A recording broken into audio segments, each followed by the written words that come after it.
বাংলাদেশের ইসলামিক রাজনীতি এক দীর্ঘ সময় ধরে নানা চরম বিতর্ক, মতবিরোধ আর অস্থিরতার সাক্ষী হয়েছে। এসব বিতর্ক প্রায়শই ধর্মীয় নানা মতবাদ ও আকীদার পার্থক্যের কারণে সৃষ্টি হয়েছে, যা ইসলামিক দলগুলোর ভিতরে নানা রকম বিচ্ছিন্নতা তৈরি করেছে। বিশেষ করে জামাত ইসলামী ও হেফাজতে ইসলাম, তাবলিগ জামাত ও চরমোনাই অন্যান্য ইসলামিক দলগুলোর ভিতরে কয়েক দশক ধরে মতবিরোধ চলে আসছিল। এসব দলগুলোর ভিতরে আকীদাগত এবং মাসআলা জনিত নানা দ্বন্দ্ব চলেছিল। তবু একে অপরকে পিছনে ফেলে কখনো কখনো আলোচনায় জোর দিতে দেখা গিয়েছে, কিন্তু কখনোই তারা এর সাথে মঞ্চে আসেনি। এখান থেকে বক্তারা বক্তব্য দিয়েছেন, যদি শয়তানের সাথে জোট করতে হয় তাহলে আমরা জোট করব, শয়তানের সাথেও যদি জোট করতে হয় আমরা জোট করব। শয়তানের সাথে জোট করবেন কি শয়তানি করার জন্য? হ্যাঁ, আপনারা শয়তানের সাথে কেন জোট করবেন? শয়তানি করার জন্য। ওই শয়তানদের সাথে জোট করা শয়তানদেরকে বাংলাদেশের মানুষের ক্ষমতায় নিবে না। তবে বিএনপি সরকার কি ইসলামী? কথা বলেন না কেন? এই বিএনপি সরকারের আমলে তাসলিমা নাসরিন কোরআনের বিরুদ্ধে কথা বলছিল, তার বিরুদ্ধে আমরা আন্দোলন করতে গিয়ে আমাদের আরমানকে শহীদ করেছে। কথা ঠিক? এই বিএনপি ক্ষমতায় থাকাকালীন এই বিএনপির সরকার তথ্যমন্ত্রী নজরুল হুদার বিবি সিগমা হুদা ব্যারিস্টার, সে একটা নারী অধিকারের নামে একটা মিছিল করছিল। সে মিছিলের স্লোগান ছিল কি? হ্যাঁ, জাতীয় পরিষ্কারের সামনে সমস্ত পত্রিকা আসছে। সেই মিছিলের স্লোগান ছিল, দেহ আমার, সিদ্ধান্ত আমার, আমার দেহ আমি দেব, যাকে ইচ্ছা তাকে দেব।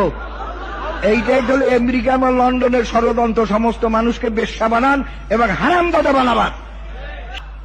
এখন ভাইরা এদের সঙ্গে ঐক্য করে আমরা কি আন্দোলন করলে ইসলামী আন্দোলন হবে না ইসলামের বিরুদ্ধে আন্দোলন হবে? ভাবছিলাম ওদের বিরুদ্ধে কথা বলবো না, মাজলুম, কিন্তু না, তাদের কাজ বন্ধ নাই, চালাইতেছে সমানে। তাহার পাল্টা জবাবও অপর দলও দিয়েছিল। এই জবাব গালি দিয়ে দেই না, কেউ বলতে পারবে না। আমাদের দেশে শুনুন, আমাদের দেশে যখন নির্বাচনের হাওয়া বইতে শুরু করে তখন এক শ্রেণীর লোকেরা ফতোয়ার ঝুড়ি নিয়ে ময়দানে নামেন।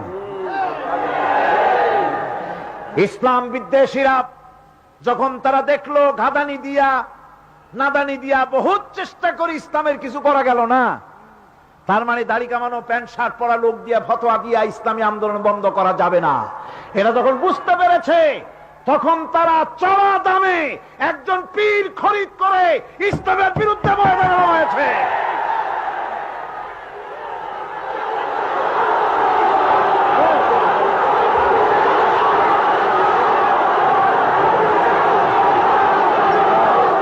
সারা বছর ফতোয়া নাই, সারা বছর কথা বলে নাই, আজ ময়দানে ইসলামের বিরুদ্ধে ফতোয়া কেন? মাথা এখন গরম হয়েছে কেন? মাথা গরম হয়েছে টাকার কারণে। আমরা বুঝতে পারি। এমন কথাও বলা হচ্ছে জামাত ইসলামী কোন ইসলামী দল নয়, সে কথাও তিনি প্রশ্ন করেছেন যে একজন পীর সাহেব বলেছেন জামাত ইসলামী দল, তা যদি তারা প্রমাণ করতে পারে তাহলে আমি তওবা করে তাদের দলে যোগ দেব। আমরা বলেছি যারা এরকম কথা বলেন তাদের খাসলাত পরিবর্তন না করলে আমরা এইসব লোক জামাতে তওবা করলেও নেই না। জামাত ইসলামী কোন ইসলামী দল নয়। এই জাতীয় জামাত যে ইসলামী দল, এইটা কারো কাছ থেকে ফতোয়া নিয়ে তারপর ইসলামী আন্দোলন করতে হবে, জামাত ইসলামীর এরকম কোন কাঙ্গালি কল্পনা পড়ে না। বাংলাদেশে কত ভণ্ড পীর যাদেরকে আমরা হক্কানি মনে করি, এই ভণ্ড পীরেরা তাদের মুরিদদেরকে জানাচ্ছে কোনো চিন্তা নেই, কিয়ামতের দিন আমার দাদা জান, আমার বাবা জান জাহাজ নিয়ে বের হবে। এর চাইতে বড় মিথ্যা কথা, ধোঁকাবাজি, প্রতারণার বাংলাদেশে কে করছে বলেন? সব চাইতে বড় প্রতারক, মিথ্যাবাদী এখন এই পীর। কিন্তু সম্প্রতি বাংলাদেশে এক অদ্ভুত দৃশ্য সামনে এসেছে, যা কখনোই বাংলাদেশের মানুষ কল্পনাও করতে পারেনি। দীর্ঘদিন ধরে একে অপরের বিরুদ্ধে সরাসরি বিতর্ক ও সমালোচনা করতেন, আজ তাদেরকে একে অপরের পাশে দাঁড়াতে দেখা যাচ্ছে। বিশেষভাবে জামাত ইসলামের আমির শফিকুল ইসলামের সম্প্রতি বক্তব্যে একত্রিত হওয়ার অবস্থানকে কেন্দ্র করে এমন শক্তিশালী হয়েছে যে ইসলামের দলগুলো আগামী দিনে এক হতে যাচ্ছে। তবে বর্তমানে একটি দৃশ্য দেখলে এটি স্পষ্ট আরও হয়ে যায় যে জামাতে ইসলামী ও চরমোনাইয়ের ভিতরে দীর্ঘদিন ধরে যে ফাটল ছিল সেই ফাটলের সমাপ্তি হয়তো এখন ঘটবে। শফিকুল ইসলামের বক্তব্যে স্পষ্টভাবে উল্লিখিত যে তারা সকলেই একে অপরের সহযোগী। আমরা এর সাথে কাজ করব দেশের জন্য, ইসলামের জন্য, জাতির জন্য। আমাদের উদ্দেশ্য আল্লাহর জন্য আমরা একত্রিত হয়েছি, এর বাইরে আমাদের কোনো উদ্দেশ্য নেই। আমরা এক আছি তো, আমরা এক আল্লাহ, এক কলিমা, এক রসুল সাল্লাল্লাহু আলাইহি সাল্লাম, আমরা সবাই বিশ্বাস করি। এই জায়গায় আমাদের মধ্যে কোনো বিভক্তি নেই। জনগণের প্রত্যাশা, এদেশের দেশপ্রেমিক ইসলামী জনতার প্রত্যাশা হচ্ছে যে সব কেন্দ্রে যেন একটা বাক্স থাকে। সুষ্ঠু নির্বাচনের জন্য যে সংস্কার প্রয়োজন সেইটা করে তারপরে নির্বাচন। আমাদেরকে ইসলামের পক্ষে, দেশের পক্ষে, মানবতার পক্ষে আল্লাহ যেন আমাদেরকে ভালো কাজ করার তৌফিক দান করে। আমরা যেন সবাই একত্রিত হয়ে এই দেশটা যেন সুন্দরভাবে এবং ইসলামের পক্ষে, মানবতার পক্ষে কাজ করতে পারি, এই তৌফিক যেন আল্লাহ আমাদেরকে দান করে। এই বক্তব্যের মাধ্যমে জামাত ইসলামী এবং ইসলামিক দলগুলোর মধ্যকার অনেক পুরনো বাধা ও বিতর্ক দূর করার সংকেত দিয়েছেন। তিনি বলেছেন তাদের ভিতরে যেসব আকীদাগত পার্থক্য ছিল তা এখন অগ্রহ করা যাবে এবং তারা ঐক্যবদ্ধভাবে দেশের প্রয়োজনে এর সাথে কাজ করবেন। বাংলাদেশের ইসলামিক রাজনৈতিক মহলে এই ঘটনাটি নতুন দিগন্তের সূচনা হিসাবে দেখা যাচ্ছে। যদিও ইসলামিক দলগুলোর মধ্যে নানা মতবিরোধ ছিল, তবে এই একীভূত প্রচেষ্টার মাধ্যমে তারা নিজেদের ঐক্য প্রতিষ্ঠা করতে সক্ষম হবে বলে মনে করা যাচ্ছে। জামাত শিবিরের মূল টার্গেট হলো কওমি মাদ্রাসার মধ্যে ঢোকা।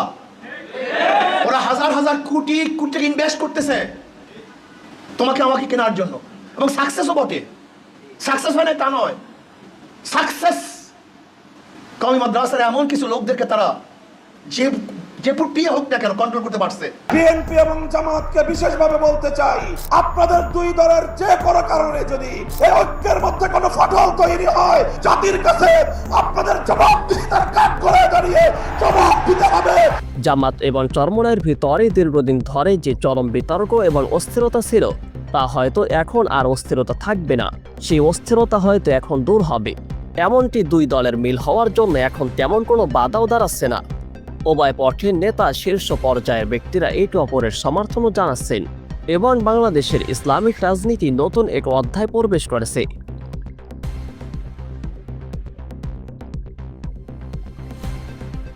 এখন একটি প্রশ্ন হলো, আগামী দিনের বাংলাদেশে একীভূত ইসলামিক দলগুলো কি আসলে প্রভাব বিস্তার করতে পারবে, অথবা এই ঐক্যটি সঠিকভাবে কি কাজে লাগাতে পারবে? তাহার উত্তর হয়তো সময় ভালোভাবে বলে দিবে। তবে এর কথা স্পষ্টভাবে বলা যায় যে ইসলামিক দলগুলো এর সাথে থাকার সিদ্ধান্ত বাংলাদেশের রাজনীতিতে এক বড় পরিবর্তনের সূচনা হতে পারে। তাদের এই ঐক্য ভবিষ্যতে ভিন্ন ভিন্ন ধরনের রাজনৈতিক আন্দোলনে গুরুত্বপূর্ণ ভূমিকা রাখতে পারে, বিশেষত ইসলামী রাজনৈতিক আদর্শের প্রসার ও ইসলামী সমাজ প্রতিষ্ঠার লক্ষ্যে। আজ থেকে কয়েক বছর আগেও যদি কেউ বলতো যে চরমোনাই এবং জামাত এর সাথে এক মঞ্চে দাঁড়াবে, তবে সেটি হয়তো অনেকের কাছে অবিশ্বাস্য মনে হতো। তবে আজ বাস্তবে এই দৃশ্য দেখার পরে বাংলাদেশের ইসলামিক দলগুলো একত্রিত হওয়ার সম্ভাবনা বেশি মনে হচ্ছে। তবে সব পরিস্থিতিতে একটি কথাই স্পষ্ট হয় যে আগামী দিনে যদি বাংলাদেশের সমস্ত ইসলামিক দলগুলো এক প্ল্যাটফর্মে আসে, তবে হয়তো নির্বাচনে সফল হতেও পারে। তবে তা হয়তো সময় ভালোভাবে বলে দিবে।